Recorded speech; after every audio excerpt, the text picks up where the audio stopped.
Paano kung tumama ang asteroid sa Pilipinas? Isipin mo, isang araw may natuklasang napakalaking asteroid na direktang papunta sa Pilipinas. May ilang araw na lang bago ito tumama.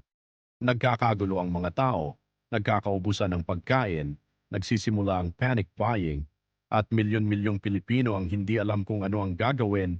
Pero gaano nga ba kalala ang magiging epekto kung isang malaking asteroid ang tumama sa Pilipinas?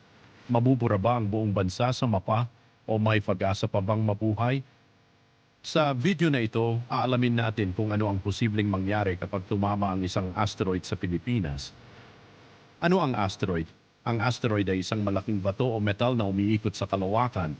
Karamihan sa mga asteroid ay matatagpuan sa pagitan ng Mars at Jupiter. Araw-araw ay may maliliit na asteroid na pumapasok sa atmosphere ng Earth, ngunit kadalasan ay nasusunog ang mga ito bago makarating sa lupa. Pero paano kung isang napakalaking asteroid ang makalusot? Dito nagsisimula ang nakakatakot na senaryo. Halimbawa, isang asteroid na may sukat na 1 kilometro ang tumama sa Pilipinas. Sa sandaling tumama ito sa lupa, maglalabas ito ng enerhiya na mas malakas pa kaysa sa libu-libong nuclear bombs.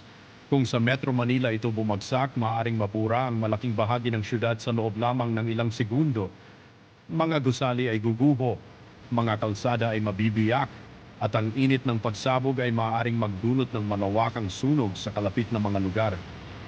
Paano naman kung sa dagat tumama ang asteroid? Mas delikado ito para sa isang bansang napapalibutan ng tubig gaya ng Pilipinas.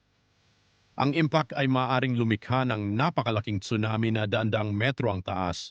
Sa loob lamang ng ilang minuto o oras, maaaring tamaan ang mga baybaying lungsod tulad ng Manila, Cebu, Davao, Iloilo, Zamboanga. Posibleng malubog ang maraming komunidad sa tabing dagat. Pagkatapos ng impact, milyon-milyong toneladang alikabok at abo ang maaaring umakyat sa atmosphere. Unti-unting tatakpan nito ang sikat ng araw, magiging malamig ang klima, mababawasan ang produksyon ng pagkain, at maaaring magsimula ang tinatawag na impact winter. Katulad ito ng pinaniniwalaang nangyari nang mawala ang mga dinosaur milyon-milyong taon na ang nakalipas. Kapag nasira ang mga sakahan at naapektuhan ng klima, babagsak ang produksyon ng pagkain. Posibleng magkaroon ng kakulangan sa bigas, kakulangan sa malinis na tubig, pagtaas ng presyo ng bilihin at malawakang gutom. Maaaring tumagal ng maraming buwan o kahit taon bago tuluyang makabangon ang bansa. Bukod sa pisikal na pinsala, magkakaroon din ng panic sa buong bansa. Posibleng magkaroon ng panic buying, fake news, paglikas ng mga tao at kaguluhan sa ilang lugar. Sa panahon ng malaking sakuna, mahalagang manatiling kalmado at sumunod sa mga opisyal na abiso.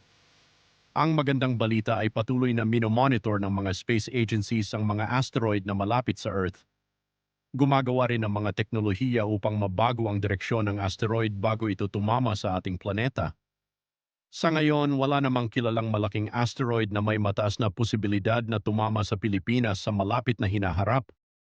Bagamat maliit ang posibilidad na mangyari ito, ipinapakita ng senaryong ito kung gaano tayo kaliit kumpara sa napakalawak na universo. Ikaw, sa tingin mo, ano ang gagawin mo kung may balitang isang asteroid ang tatama sa Pilipinas sa loob ng isang buwan? I-comment mo ang sagot mo sa ibaba.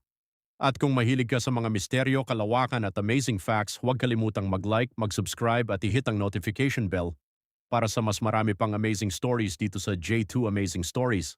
Hanggang sa susunod na video.